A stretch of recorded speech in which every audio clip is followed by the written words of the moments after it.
Last time I built a dirt farm to automate production of normal dirt, coarse dirt and mud, and left the outside looking very unfinished. Today we tackle our biggest building project yet and get the whole dockyard finished up and looking great. At least that's the plan. I recorded the intro at the start of this episode in the hope that it'll push me to get as much done as possible, but I guess we'll find out later if that worked. So we've been working on this dockyard for a good few weeks now, and with only a little bit of space left, we are getting so close to finishing it up. So I've made a list of all the things we need to do to get it finished, and it's a big list. And we're going to try and get through as much of that as we can today. But first we're going to finish up where we left off last episode and get the exterior of this building finished.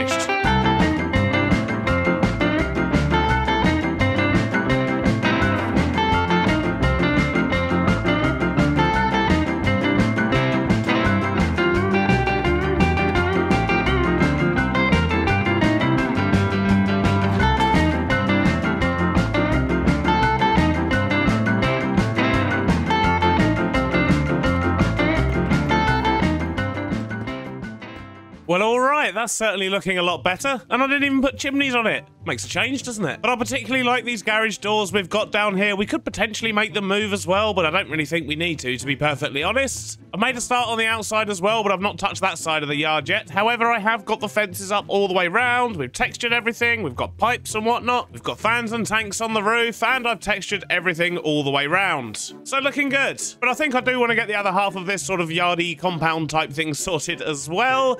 And, well, I don't know, really. What are we even going to do here? I mean, if I have a look at my farm list, we could do the basalt and stone and dripstone and stuff over here, potentially. I don't really know. Maybe for now I should just stick down a building and then we can decide what to put in it another time. Although a basalt farm in particular might not be a bad idea, because I don't have much left and I want to build a massive car park over here, as well as all the roads that need to connect up there. So, yeah, maybe that's not such a bad idea. I don't know. Let's chuck a building down and see how much space we have. Started as I usually do by placing down a foundation for the new building, then took a moment to lay down the surface of the road and give it a bit of texture. I then marked out the building shape with some deep slate and packed mud bricks, then started on the walls. With the basic walls up, I added another section on one side using the tough pillar blocks, which adds a really nice metallic effect to the build. Added some trims and then got the roofs on. I added some windows, ventilation and pipes to the outside, and with some lights and texture, we now have our final building down inside the dockyard, ready for some small farms. And I think that's looking pretty good. It ties in nicely, and we've also got a through road here as well, so anything that does come in here can easily get out again. But with that building up, the last big structure down here at the docks is done, but we've still got a lot of space to fill, and I think I actually might want to start over here. I want to get some kind of small car park in down here for the trucks. They're probably just a series of parking bays across the dock front here. And with this huge area at the front, we want to stick in another kind of container yard, which may even result in another crane. Now, first off, let's just mark out an area for this car park. And we're going to do that with our chutes and shafts and just kind of keep this design going on because it's what we've used elsewhere. I think something around that size should do, but let's swap out the floor, which involves using our drill to dig everything up. And for now, I'm just going to fill all this in with andesite. We'll texture it up a little bit more later. I think the andesite is going to work. It separates it nicely from the road. It's a little bit brighter than the rest of the dock, but we do need to get some parking lines in. And because this is mainly going to be for trucks, we do need some quite large parking spaces here. And we're going to do a nice little trick we can do with the half slabs to get some lines in, just like that.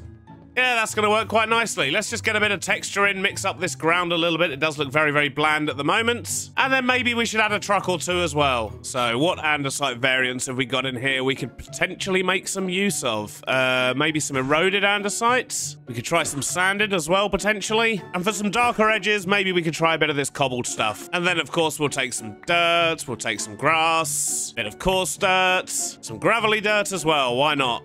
Oh, I'm full. Let's start with some of the cobbled just around this edge here, and we'll see how things look. I think if we sort out one edge and then we'll just kind of, yeah, spread it out, I guess. Yeah, I think something like this is going to work. It's a bit darker at the edges, where the dirt's going to pick up, and then where the cars are driving through, there's some sort of clearer patches. Let's just spread this out over the rest of the car park. And there we go. I don't think it needs any more than that. And to wear down these white lines a little bit as well, I did sort of take some bits out and I used some of the eroded andesite in those. And I think that just helps to sort of break it up where the cars have gone along. Just makes it look a little bit older. So over here, I think we're going to get a couple of trucks. We're going to use similar designs to what we've already used, but these ones aren't ever actually going to move. They're just going to sit here all parked up. So I don't need to worry about turning them into actual trains, which makes a nice change. So we'll start off just getting the little frame in down the bottom here. We'll get some buttons on the wheels. And this first one's just going to be a shipping container truck, so I may as well get that on the back now. Although I think it does need to be a block longer, so let's just do this. Bring that out further. And what I seem to have forgotten to bring with me is some blocks to actually make the cab out of. That would be useful, wouldn't it? So we're going to try white concrete first and see how that looks. I think the concrete could work, but I now don't like the bottom bit. So maybe if we make this dark, so something like that. Yeah, that's going to pop much better. So let's just get a roof on. And we'll use some variations of framed slopes for that. We'll get some exhausty things on the back as well, because they look quite cool once we get the bracket on. And in fact, for the bottom of these, I think maybe using a framed pillar might look a bit better. We'll use some framed buttons on the front here. Then we just need some license plates, some lights in these frames, and some wing mirrors. How does that look? Ooh, that's very white. Maybe white wasn't the way to go here. Maybe grey instead. Let's see how this looks. Well, colour-wise, I definitely prefer the grey, but it needs a little bit of texture, so let's go make a couple of variants. And there we go. I think we're done with our first parked truck. That works nicely. But I think I want to stick another one in, maybe facing the other direction, and probably with a different back. But we know the routine, so let's get the base in. Add a cab. We'll have a nice bright blue one this time. And we're going to do something a bit different for the back of this one, so maybe let's get like a big old water tank type thing on it, and then get some panels on the sides. All right, there we go. Another little van parked up there, and it's a bit different to what else we've got going around, so that's quite nice. And I think with that, our tiny little car park at the front here is done. And next up, maybe we should add another container yard here. It means I'm going to need a whole load of vaults and crates and things like that to stack up, and that means I need to go crush lots of iron again. One of these days, I will make a vault factory, but for now, we'll just stare at these for a bit. A short while later, and I've got lots of vaults. I've got some dye to turn them the different colours for the shipping containers, but I really want some yellow ones as well because they look very cool. But I've only got 3 there, and I've only got 15 dye, which is just, well, it's nowhere near enough, is it? Which means I need to get some yellow dye, and I don't really have anything I can crush down, which means I think I need to go find myself a sunflower, because if I get one of those, then I have infinite yellow dye. But as far as I'm aware, we haven't come across a sunflower biome as yet. I mean, we might have done on the first episode where we went way up here before the map got reset, but without being able to see it, I'm not entirely sure. So let's dump all this in my backpack, let's grab my grappling whisk, and let's go see if we can find ourselves a sunflower. There's lots of dandelions we could collect, but I'd rather just try and find a sunflower, because then we've got it infinitely for the future as well. And I guess I won't need to steal dirt from places like this anymore now we've got a dirt farm. That's nice.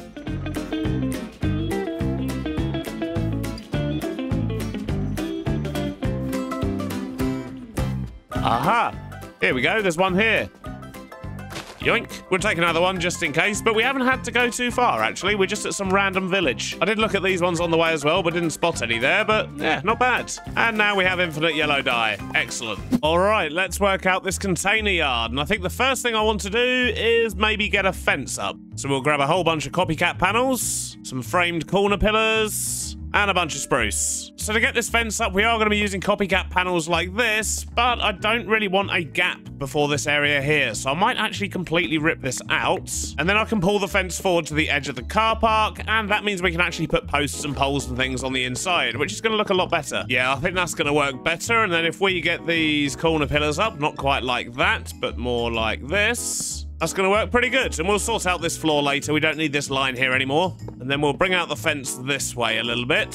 And then we've got a bit of a strange area here because we do, of course, have an entrance down to the docks here. But this is a working dock, not a public dock, I suppose. So, yeah, maybe we should just put a gate in up the top here. So if we just do something like this, and then we'll put a gate there in a little while. Then over on this side, we just need to bring it across. Though we should probably have an entrance somewhere, so maybe just leave a gap in the middle there. And then by the time you get to this front area here, pretty much all of this is going to be the container yard, the crane, storage, and so on. So I reckon if we were just to start getting some shipping containers down in this area, then we should be able to start figuring out how to do the rest.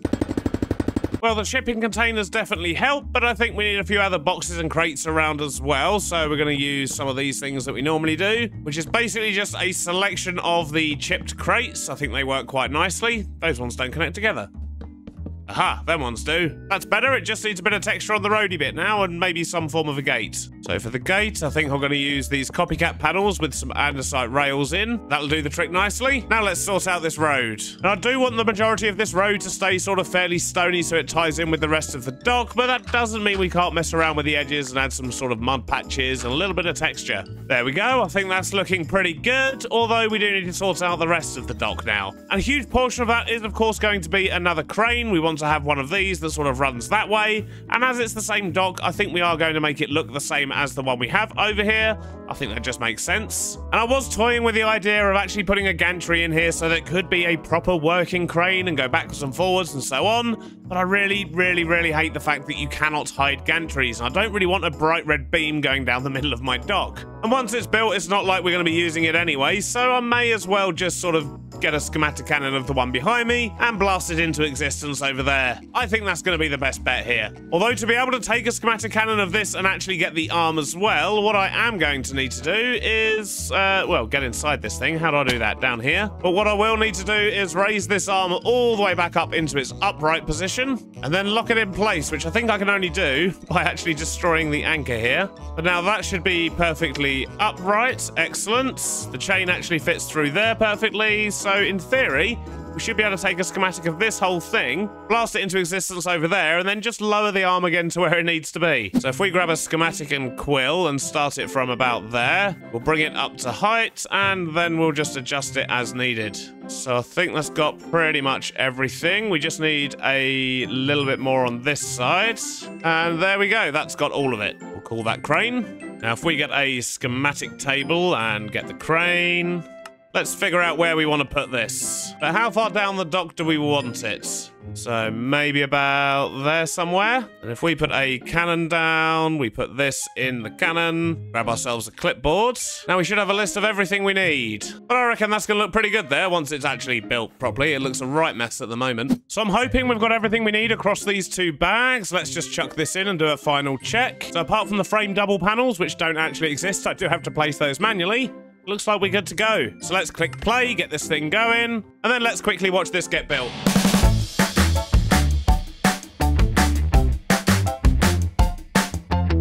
And a relatively short while later, we now have a wooden mess. So what we need to do is fill in all of these framed blocks because the schematic cannon just, well, doesn't like them. But this should only take a moment. All of the framed blocks are now filled in. I just need to lower the crane and hopefully we can get this lined up nice and easily. I'd say that's pretty much perfect. We just need a couple of extra chains in here and a block in there. And there we go, we now have a second crane. I just need to sort out the floor and the track and all that stuff. And not a gantry in sight. Look, I already said it doesn't need to be a working crane, it's just for visuals. So if we stretch this rail over to about here or so, stretch it out this side as well, and then we'll get some stoppers on the end and cover the whole thing in slabs. And I know instead of using this rail here and then covering it in slabs, I could just use the exposed rail, but to be honest with you, it sticks up quite far from the ground. I mean, well, no further than this, but without these sort of planks that go across it and just the rail, I don't know, it just looks weird. I prefer it raised up and sort of embedded at the same time like this. And if I just get the andesite stairs in across here, which is the sort of groove that the other bits run in, I'd say this dock front area is coming along quite nicely. We've still got some detailing to do over here. I'm probably going to get more containers and boxes and things like that in.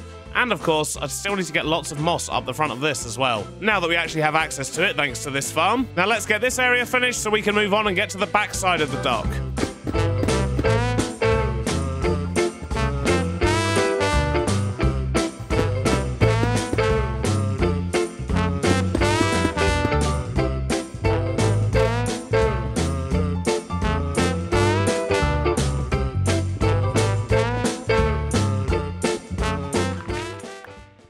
One trombone solo later, and we've got all this looking nice as well. It's nice and cluttered, nice and busy. We like this. That does mean the entire front side of the dock is now done, and we can move on to the back area. And over here, there's a few things I need to consider, because we do, of course, have the entrance to the dockyard up there, but we've already got a couple of trucks using that. And we are going to need more delivery trucks down here, because we still need to bring stuff in from overseas, which we're not even doing yet, but we will in future. I've got to get my prismarine somehow, but that basically means we're going to need another delivery vehicle, and I don't want to keep sending vehicles up that way and into the same area we've got over there, because it's already fairly busy. There's already 4 vehicles that sort of drive around this internal area, and that means we're going to need a couple of things. First up, we need an additional road so we can actually get out at this side of the dock, and I think the sensible place to put it will be here. And secondly, we're also going to need another sort of drop-off collection point so that we can attach to the warehouse, and I'm hoping that we can actually stretch it over to here and put something on this side, and then still have stuff get stored in the warehouse over there, but I don't really know what range we've got left on our drawers. We'll have to test that out at a later date, but for now, we definitely do want to get this road in. And of course, I do want to build a nice big car park over here as well, and I think I want to sort of use the same surface as this, and that means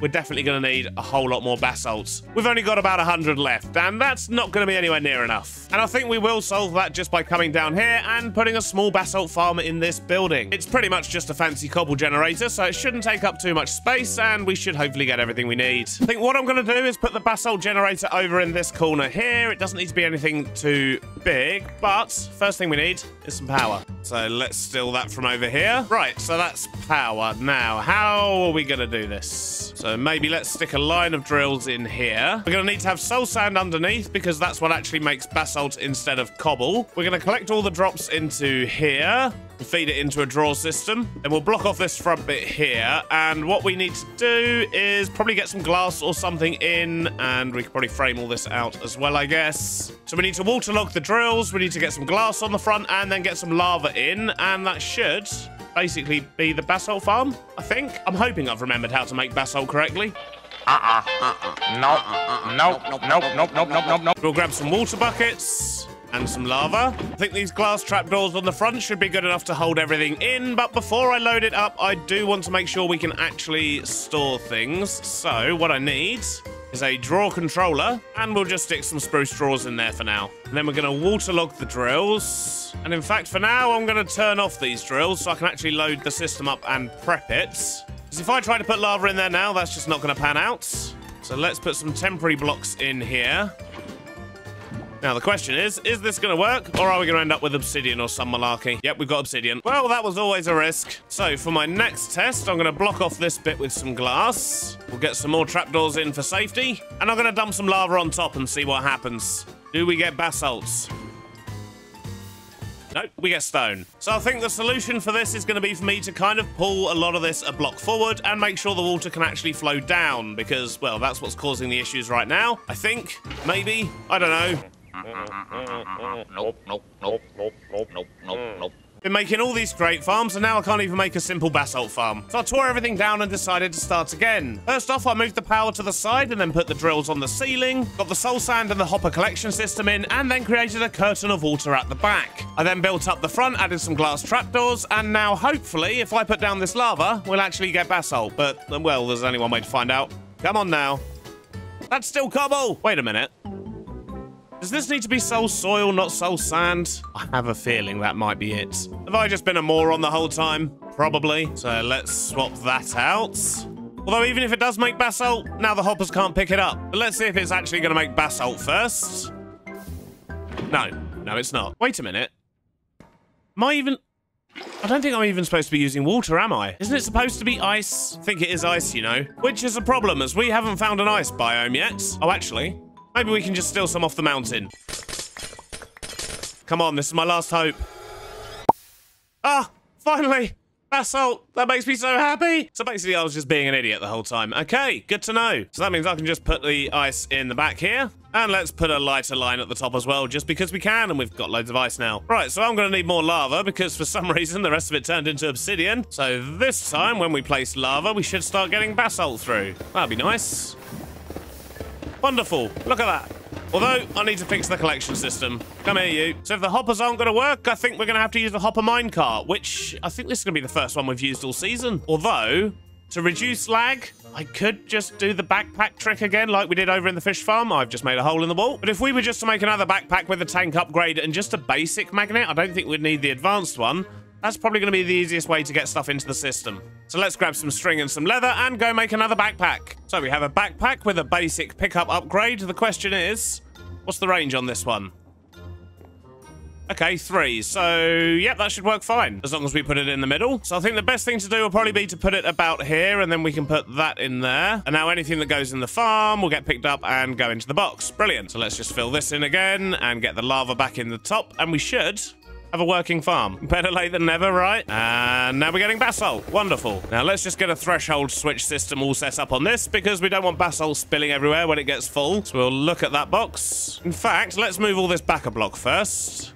Then we can put the threshold switch in there, and to be honest, I think we can get away with putting the clutch in right there. Yeah, if we invert the signals, that shuts it all off. Brilliant. I think that's the first time we haven't had to use a redstone link for this. So I'm going to put a filter on the backpack as well, just so when I'm working around the area, hopefully it won't... Yep, there we go. So it's not going to pick up all the random blocks and block the chute. We certainly don't want that. But now we have basalt coming through. That's all working marvelously. But I do actually want smooth basalt as well. So we may as well automatically cook some of that. So I've had a little play about, and I think this is how we're going to cook things. So I've actually got a basalt drawer here, and I've got the drawer controller, because basically the way it works is whenever something goes into the system, it will always fill up the one closer to the drawer controller first. So the idea is we'll always have a full box of basalt here, and then we've got an overflow box here, and when this one reaches a certain level, that's still going to shut off the system. Does that make sense? I hope so.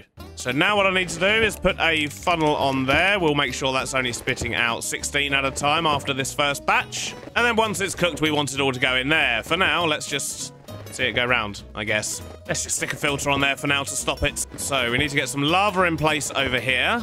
Just like that. And let's just make it look a little bit nicer. You can get the proper filter on there now, so it'll only go through once it's cooked. And that's all going to store up in here. Wonderful. One last remaining problem is me and generally how unsafe I am. So let's quickly put up a safety barrier. And let's just cover the bit that's going to set me on fire if I accidentally jump into it. So there we go. Automated basalt and smooth basalt. Lovely jubbly. But with that now producing all the basalt we're going to need, we can have a look at these roads. How are we going to do this? Oh my days. I think I'm just going to start digging and we'll see what happens.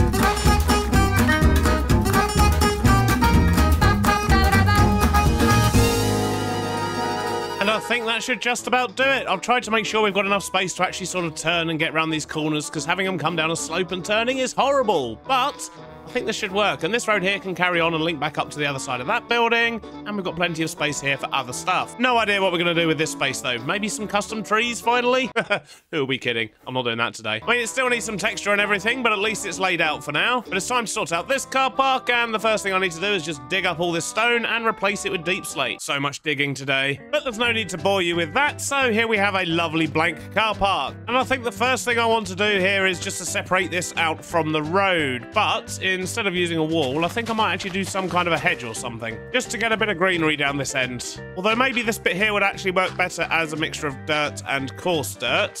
We'll use a mixture of azaleas and dried sticks. In fact, I think just sticking with azalea bushes works better. Now what I need to do is to get all of these parking lines in, and I think what we're going to do is make each one so it has sort of 3 blocks in the middle here. Well, technically they're all 4.5 blocks wide, but that does mean that if I want to put a car in, they're always going to sit between the lines. If I just quickly put these in, and maybe use a different block to represent the car wheels, but if we do something like that, for example, you can see how the cars are going to fit. So I just need to continue this all the way down, and it should give plenty of turning space as well in between the parking spaces. I think this could work quite nicely. There we go. I've got all of the parking spaces in, but it didn't really quite work out maths-wise. So at the end, we have a lovely little sort of greenery area. We might put some custom trees there in future, but probably not.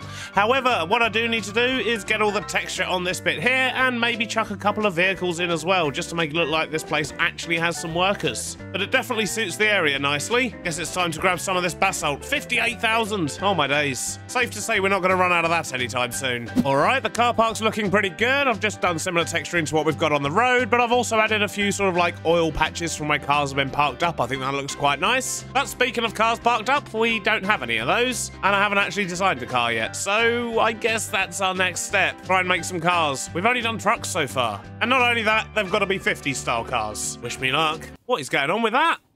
So it turns out making small 50s style cars is really difficult, and I'm not very good at it. But if we stay right back here and don't get any closer, it doesn't look so bad. I think designing these cars might take a little bit of work between episodes. But for now, let's have a look at the checklist and see how much we've done. So, car park at the back, done. Parking bays, done. Crane and shipping yard, done. Decorate dirt farm, done. Add new building, done. New dock entrance, done. New resource drop-off zone, nope. New delivery vehicle, nope. Back wall texturing, nope. And seawall moss, no. But I think we have done pretty well. I mean, look at all these cinematic shots. Oh, doesn't it look wonderful? But sadly, that is all I've got time for today. I'm going on holiday in a matter of hours, so there might be a slight delay before the next episode, but I hope you've enjoyed it, and I'll see you on the next one. Bye-bye now.